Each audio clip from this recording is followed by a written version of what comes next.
Hello students, welcome back to my YouTube channel Biochem academy.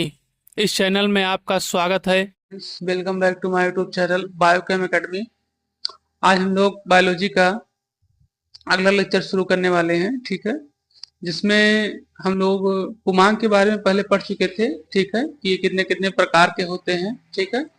आज हम लोग पुमांग की और अच्छी तरीके से जानकारी को समझेंगे, मतलब और विस्तृत रूप में पुमांग को क्या करेंगे, समझेंगे कि पुमांग कैसे होता है, ठीक है, ये कैसे कार्य करता है या इसकी उपयोगिता कैसे होती है, ठीक है। तो हम लोग पुमांग को और अच्छे और अच्छी तरीके से डिटेल में समझेंगे, ठीक। चलिए शुरू करते हैं। यहाँ पर हेडिंग डाल लीजिए पुमांग। अभी तक हम लोगों ने सिर्फ बेसिक जानकारी पढ़ी थी। पुमांग के बाद हम लोग का जयांग भी आएगा, ठीक है। लेकिन अभी पहले हम लोग इस पुमांग के बारे में क्या पढ़े समझ लें, ठीक है। तो फिर उसके बाद हम लोग शुरू करते हैं जयांग को, ठीक है। चलिए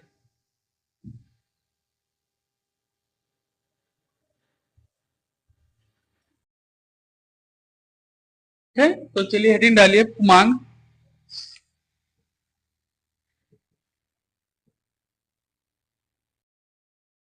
ठीक, तो चलिए यहाँ पे शुरू करते हैं पुमांग, ठीक है। पुमांग जो कार्य करता है,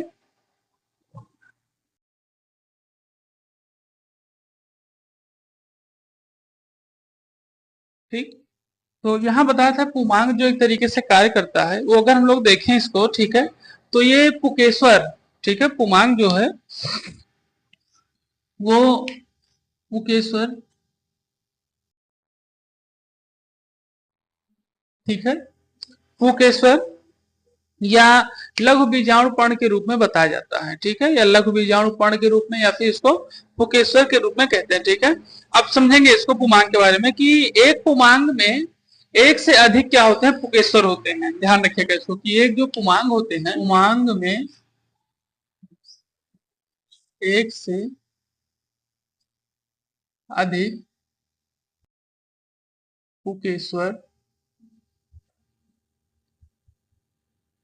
होते हैं, ठीक है। ये तो यहाँ बताया जाता है कि जो पुमांग होता है वो एक तरीके से पुकेश्वर या लघु बीजाणु के रूप में क्या करते हैं, कार्य करते हैं। और इसमें बताया था कि एक पुमांग में एक से अधिक क्या होते हैं, पुकेश्वर होते हैं, एक से अधिक पुकेश्वर इसमें पाए जाते हैं। ध्यान रखिएगा इसको। अब हम लोग अगर यहाँ देखें कि पुकेश्वर क्या होता है, ठीक है, अगर हम लोग यहाँ समझें कि पुकेश्वर क्या होता है, तो उसको हम लोग पहले समझें कि पुकेश्वर क्या होता है, ठीक। तो अगर हम लोग यहाँ पुकेश्वर को देखें तो पुकेश्वर एक तरीके से आपको पता ही है, हम इसको इस पर चर्चा भी कर चुके हैं। ये एक तरीके से नर जनन अंग के रूप में कार्य करता है। नर जनन अंग के रूप में क्या करता है, ये कार्य करता है पुकेश्वर, ठीक है। तो यहाँ हम लोग देख रहे हैं कि एक पुमांग में क्या होते हैं, एक से अधिक पुकेश्वर होते हैं, ठीक है। तो नर प्रजनन में भाग लेते हैं और एक तरीके से परागकण को जन्म देते रहते हैं, ठीक। परागण में एक तरीके से सहायता करते हैं, ठीक है।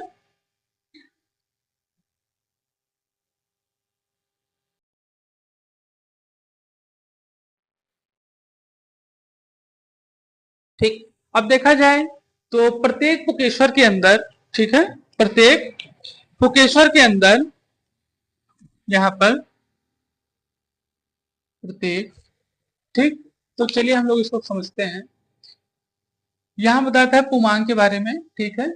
पुमांग एक तरीके से वो आपके पुकेश्वर की तरीके से क्या होता है, इसके अंदर जो व्यवस्था होती है पुकेश्वर की, या फिर लघु बीजाणु यानी के रूप में क्या होते हैं, ये कार्य करते हैं, इसको हम समझेंगे। देखिए एक पुमांग में एक से अधिक पुकेश्वर। अब पुकेश्वर क्या होता है, ये होता है नर जनन का भाग होता है, ठीक है, जिसके अंदर बहुत सारे जो मतलब इस तरीके से पराग कण का क्या करते हैं, जन्म देते हैं, परागण में या फिर भाग लेते हैं, ठीक है, इस तरीके से।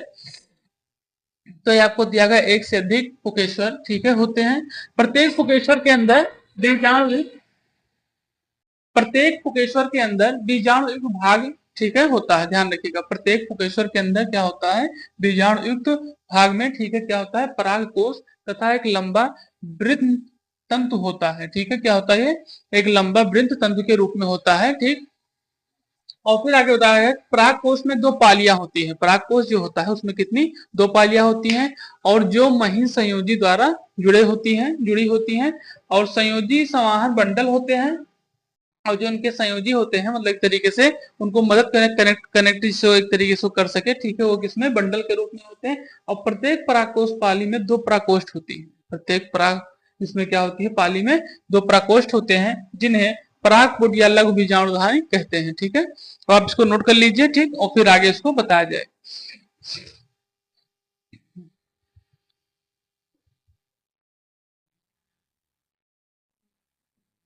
परागकोश यहाँ दिया गया है, इसको आप एंथर के रूप में भी प्रयोग कर सकते हैं, मतलब इसका जो इंग्लिश शब्द होता है। और यहाँ बीजाणुधानी या जो यहाँ पे आपको दिया गया तो परागकोष्ठ, ये एक तरीके से चैम्बर इसमें बताता है कि क्या होता है, एक तरीके से चैम्बर के रूप में होता है। ठीक है, तो आप इसको नोट कर लिए, फिर इसके आगे हम लोग क्या करते हैं, कंटिन्यू करते हैं।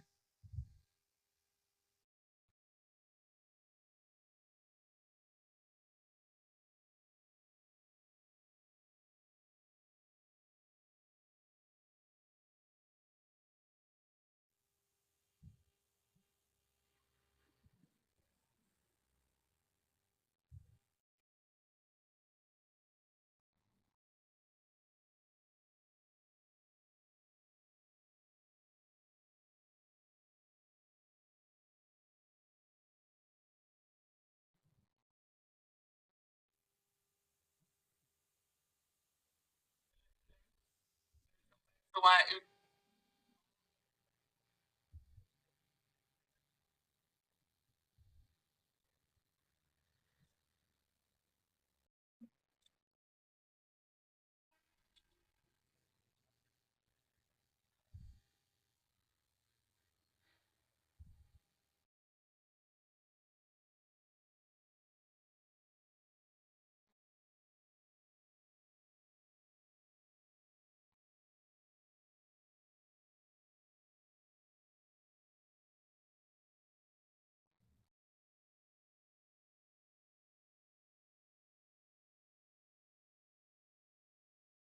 ठीक है, तो यहां तक हम लोग ये समझे, ठीक है, उसमें पुमांग के लिए, ठीक, कि ये एक तरीके से क्या होते हैं, आवृत बीजीय पौधों के रूप में नर जन्म में कार्य करते हैं। ठीक है, इनमें परागकोश, ठीक है, और परागकोश तथा एक लंबा वृंत तंतु होता है, और इस 2 पालियों में बटा होता है। ठीक है, संयोजी द्वारा जुड़े होते हैं। ठीक, और साथ ही साथ ये संयोजी बंडल के रूप में भी रहते हैं, और उनके बंडलों के रूप में जो पालियां होती हैं, वो पालियां जो क्या होती हैं, प्राकोष्ठ के रूप में यानी कि चैम्बर के रूप में रहती हैं। ठीक है, उन पालियों को एक तरीके से लघु बीजाणुधानी के रूप में व्यक्त किया जाता है। ठीक, अब इसके हम आगे समझेंगे पुमांग के बारे में, चलिए।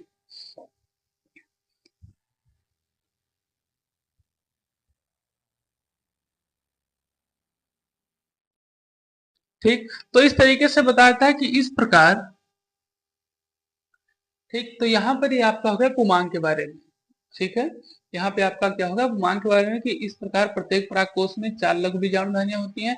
लघु बीजाणु धानियों के अंदर ही क्या होते हैं, परागकण, ठीक है, क्या होते हैं, पराग कण भरे होते हैं। ठीक है, अब इसके बाद हम लोग समझेंगे, अब आगे अगला टॉपिक हम लोग का जो होगा, ठीक है, इसी पुमांग के अंतर्गत लघु बीजाणु जनन के बारे में। क्या होगा, लघु बीजाणु जनन। तो अगला हेडिंग डालिए, लघु बीजाणु जनन। ठीक है, लघु बीजाणु जनन। ठीक है, अब इस टॉपिक को हम लोग अगले लेक्चर में पढ़ेंगे। ठीक, और अगर आप चैनल पे नए हैं तो चैनल को सब्सक्राइब करें, लाइक करें, और ज्यादा से ज्यादा क्या करें, शेयर करें।